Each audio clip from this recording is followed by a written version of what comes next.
You ever been the person holding everything together while everyone else got the credit and the paycheck to match? I was 26 when I joined my stepfather's firm. Not because I needed the job. I had two offers on the table from companies in Chicago and one from a boutique consulting group in DC.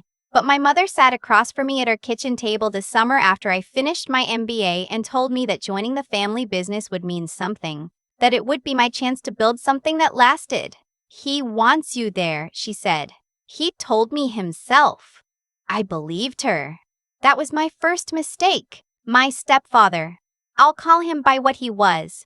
My stepfather, because that title never quite fit either, had built a mid-sized commercial real estate firm in Dallas over 30 years, Sterling Property Group, about 60 employees, a portfolio of industrial and office properties across Texas and the Southeast, and a reputation that mostly rested on his name and his two sons from his first marriage. His older son, I'll call him my stepbrother, ran the acquisition side. His younger son handled client relations. What that actually meant in practice was that my stepbrother spent money on deals that sometimes worked out, and my younger stepbrother took clients to dinner and played golf. I was hired as Director of Financial Operations. No equity, no defined bonus structure, straight salary. $62,000 a year. I didn't ask what they were making. I know that sounds naive, and it was, but I trusted the process. I told myself I was going to prove myself first, ask for more later. That's what you did when you were 26 and you wanted to be taken seriously. You put your head down, you delivered, and I delivered. Within 8 months, I had restructured the firm's lease analysis model, caught a double billing error with a property management vendor that had been going on for over a year, costing the firm somewhere around $40,000, and built out a cash flow forecasting system that our CFO, an older man named Walt who had been there 12 years and was perfectly content to let things run on inertia, admitted he'd been meaning to do since 2019. My stepfather called me into his office after the vendor situation was resolved and said, "Good catch! That's why I wanted you here."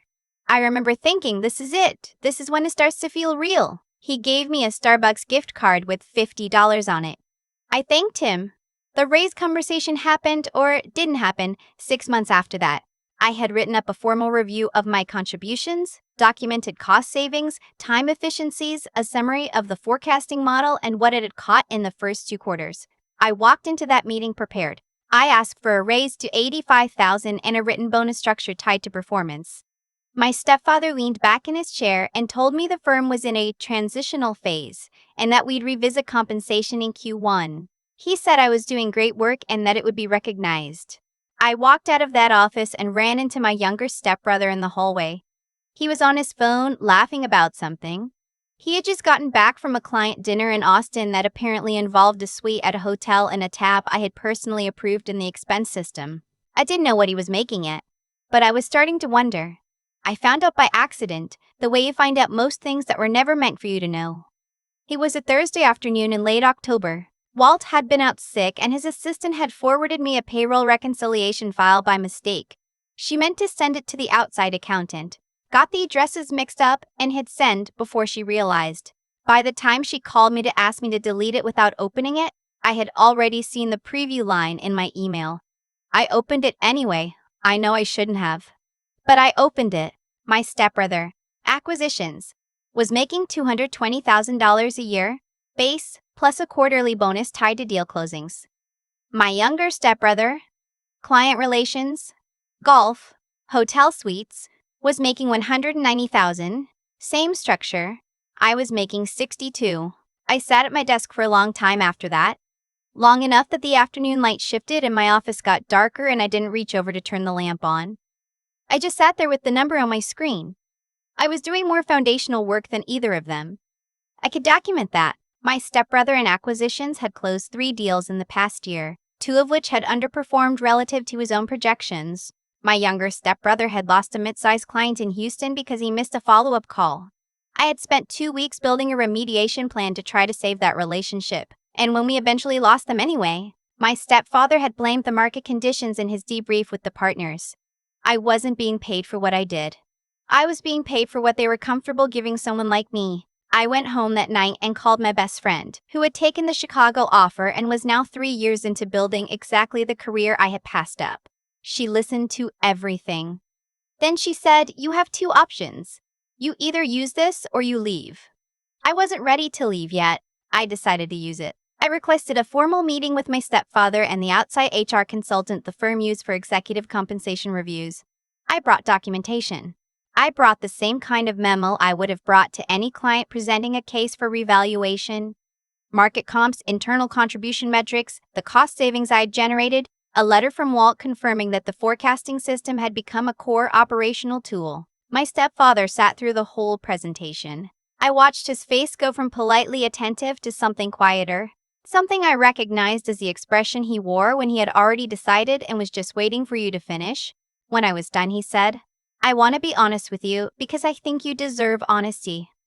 I remember those words exactly because of what came next. He said that Sterling Property Group was a firm built on relationships, and that in his experience and in the experience of their core client base, and here he paused and said, "These are old school guys, you understand. They've been doing business a certain way for 30 years. In that world, clients responded to his sons differently than they would respond to me. Not because of capability." He was very careful to say that. Not because of capability, but because of optics. Because of the way the room read. He said his sons would be inheriting leadership of this firm. That was the plan from the beginning. He said he valued my contributions and wanted me to stay, but that the compensation structure reflected long-term investment trajectories for people on different paths. I asked him directly, "What path am I on?" He said, "A valuable one, just a different one." I drove home in silence. I did not cry. I was past crying about it. I was somewhere colder than that. I also, somewhere around the interchange on 635, started thinking clearly for the first time in months. I thought about my employment agreement. I had signed it before I started. My stepfather's assistant had emailed it over as a PDF, and I had signed and returned it the same day because I was excited and I trusted the situation. I hadn't had a lawyer look at it. Most people don't when it's family. That night I read it for the first time with real attention. It was 3 pages. Single-spaced, generic font, the kind of document you could find with a basic internet search and minimal customization. I knew this because I had seen enough contracts in my MBA coursework and in the work I'd been doing on vendor agreements to recognize the boilerplate. There was a non-solicitation clause. Standard language. I agreed not to solicit the firm's current clients for a period of 12 months following separation of employment. But there was a problem with it. The document classified me as an independent contractor, not an employee. A contractor. My stepfather had either done this deliberately to avoid benefits and payroll taxes, or he'd used a template without understanding what it meant. Either way, the legal distinction mattered enormously. Non-solicitation clauses in Texas are enforceable only under specific conditions, and one of those conditions is that they're part of an otherwise enforceable employment agreement. For contractor arrangements, the standards are different, and more importantly, the IRS has a very specific definition of what makes someone an employee versus an independent contractor. And the factors they look at, behavioral control, financial control, type of relationship, all pointed in one direction for me. I had a set schedule. I used their systems and equipment. I had a title and direct reports. I was, by every functional and legal measure, an employee. I had been misclassified. And that misclassification had a cascading set of implications, including for the enforceability of the non-solicitation clause. I called an employment attorney. Not a family friend, not someone my mother knew, someone I found independently, with strong reviews in employment and business law, someone who had no relationship with Sterling Property Group or anyone connected to it. Her name was something I'll keep private, but she was sharp. And when I walked her through everything, she said something I'll never forget. "He handed you the key, he just didn't know it." The next 3 months, I kept my head down at work. I kept doing my job well. I started quietly building. I had relationships with vendors, with the firms we'd worked with on due diligence, with a few of the partners at 2 of our major client companies.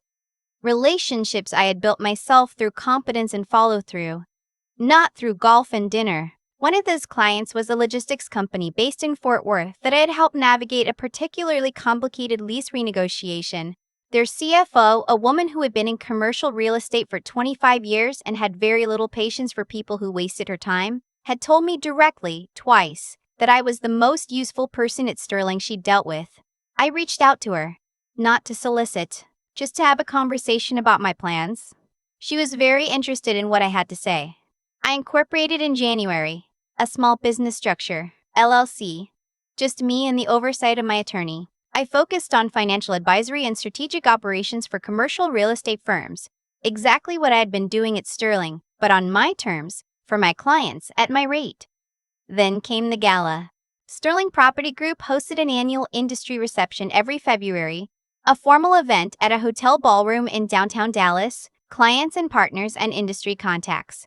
The kind of thing where my stepfather gave a speech and his sons stood on either side of him and everyone drank and shook hands. I had helped organize it for 2 years. I had written the program copy. I had managed the vendor coordination. This year, I was not on the organizing committee. When January came and the planning meeting started, I had not been included. I assumed I would still attend as part of the team. 2 weeks before the event, my stepfather's assistant let me know, somewhat awkwardly, that my invitation had been deprioritized due to space constraints. They uninvited me. From an event I had helped build, I went anyway. Not as Sterling staff, as a guest of the Fort Worth CFO, who had bought a table and wanted me there. I sat at her table in a dress that cost more than my first month's paycheck at Sterling. I watched my stepfather work the room. I watched my stepbrother shake hands and laugh too loudly. I watched my younger stepbrother refill his wine glass a third time before the main course arrived. My stepfather saw me from across the room. I watched the moment register on his face, the confusion, the recalibration, the careful composure he put back in place before he came over. He was smooth about it. He said hello, said I looked well, asked what I was up to. I said I'd started my own firm. He smiled, the smile of someone who thinks they know the ending of a story. "That's great," he said. "Good for you." Like I was a kid who'd started a lemonade stand. Later that evening, there was a short presentation. My stepfather spoke about the firm's record year, the deals in the pipeline, the expansion into new markets. He had a slide deck running on the screen behind him. The Fort Worth CFO leaned over to me and said, quietly, "Are you ready?" I said I was. She had arranged, through a contact she had at the hotel's AB team, for me to have 30 seconds of that screen after his remarks concluded. This was not something I had asked her to do. She had offered, and I had said yes, and we had prepared something simple. When my stepfather finished speaking and the polite applause came, the screen changed. It showed one slide. My company logo, clean, simple, and 3 sentences, a brief description of my services. A note that I had recently entered into a strategic partnership with the Fort Worth client's parent company, and a single line that read, "We build what lasts." The room noticed. I watched it ripple across the tables, the turned heads, the murmurs, a few people pulling out their phones. My stepfather turned around. He looked at the screen. He looked at the Fort Worth CFO. He looked at me. I raised my glass. That night, 2 other people from that room reached out to me directly. One of them became a client within 60 days. What happened after wasn't something I orchestrated. I had filed a report with the IRS through the proper channels, the Form SS-8, which requests a determination of worker status, after consulting with my attorney. I had also filed a complaint with the Texas Workforce Commission regarding the misclassification. I didn't do it out of spite. I did it because it was legally the right thing to do, and because my attorney told me I had an obligation to, and honestly because 3 years of being underpaid while my work held up a firm that dismissed me deserved a full accounting. The IRS agreed with my characterization. So did the TWC. The audit that followed was not small. Payroll tax liability for misclassified workers, back employment taxes, penalties. My attorney told me later that the total exposure for the firm ran into 6 figures. My stepfather called me 3 weeks after the gala. I let it go to voicemail. He left a message that started with, "I think we've gotten off on the wrong foot recently," and ended with asking whether I'd be open to a conversation about coming back in some capacity. I didn't call back. My mother called me instead, a few days after that. It was a harder conversation. She said she felt caught in the middle. I told her I understood that, and I did. I wasn't angry at her, but I also told her that I had spent 3 years doing everything right by a firm that had decided my ceiling was lower than my stepbrother's floors, and then I was done adjusting my expectations to make that comfortable for anyone. She was quiet for a while. Then she said, I didn't know it was that bad. I said, I know, Mom.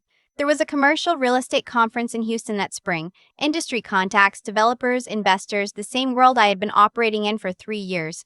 I attended as the founder of my own firm. The Fort Worth CFO introduced me to 4 people who became contacts. One of those contacts sent me a referral that turned into the largest single engagement I'd had in my first year. My stepbrother, the acquisitions one, was also at that conference. I saw him across the registration area. He looked at me the way people look at something they're not sure how to categorize anymore. Not hostility, more like someone doing math they hadn't expected to have to do. I walked over. I said hello. I asked how things were going at Sterling. He said they'd brought in some outside consultants to help with operations. I nodded. I hope it works out, I said, and I meant it. Not because I had forgiven everything, but because I was too busy building something real to spend energy on anything else. By the end of my first year in business, I had 4 ongoing client relationships, a subcontractor I trusted, and revenue that cleared 3 times what I had made in my last year at Sterling. I think about that meeting sometimes. The one where my stepfather told me I was on a different path. I think about what he meant by it and what he didn't understand when he said it. He thought a different path meant a smaller one. He thought he was letting me down easy. He was right that we were on different paths. He just had the map upside down. I don't need him to understand that. I built the proof myself, one client at a time, in a firm that has my name on it and no one else's. Everything in it belongs to me. Every relationship, every contract, every dollar. That's not nothing. That's everything. There's a moment I keep coming back to, sitting in my car on 635, the skyline blurring past and something in my chest just going quiet. Not sad, not angry anymore, just clear. Like I'd finally stopped arguing with a version of reality that was never going to change and started seeing the one it actually was. My stepfather was not a stupid man. He built something real over 30 years. But he made the mistake that a lot of people make when they've had power for a long time. He confused loyalty with compliance, and he confused competence with convenience. He thought because I kept showing up, kept delivering, kept doing the work without making noise, that it meant I had accepted the ceiling he built for me. He didn't understand that I was watching, that I was learning the architecture of the place while he thought I was just grateful to be in the building. That's the thing about integrity. Real integrity, not the performative kind. It doesn't announce itself. It just keeps doing the right thing even when nobody's writing it down. I caught that billing error. I built that forecasting model. I fixed what Austin broke. Not because I was angling for leverage, but because that's who I am. I do the work correctly because doing it incorrectly offends something in me. That didn't change when the compensation was unfair. It didn't change when I was excluded from the gala I'd helped plan. And I think that's actually what made everything that came after possible. Because when the moment came to act, I had 3 years of documented, undeniable proof that I knew what I was doing. My character had already made the case before I ever walked into a lawyer's office. But character alone doesn't protect you. I had to think. I had to actually sit down with a contract I should have read years earlier and understand what it said and what it meant and how the law around it worked. That kind of clear-eyed thinking, the willingness to set aside the hurt and actually analyze the situation as it was, not as I wished it were, that was what turned a grievance into a strategy. The Fort Worth CFO didn't follow me because I was wronged. She followed me because she'd watched me work and she trusted my judgment. Intelligence, in the end, is just what you do with what you know. And I had spent 3 years learning everything there was to know about that firm. And then there was the part that nobody talks about. The part between deciding to leave and actually being okay. The months of building something from nothing, of waking up without a paycheck guaranteed, of having to trust yourself when the person who's supposed to believe in you had already told you that you weren't worth the investment. That takes a different kind of muscle. It's not loud. It's just getting up and making another call and writing another proposal and showing up to another meeting even when you're not sure how the next 3 months are going to look. I did that. Quietly, consistently, one client at a time. My stepfather thought a different path meant a lesser one. What he didn't account for was that I had already internalized the lesson he never intended to teach me. That no institution, no contract, no family arrangement is a substitute for knowing your own value and being willing to act on it.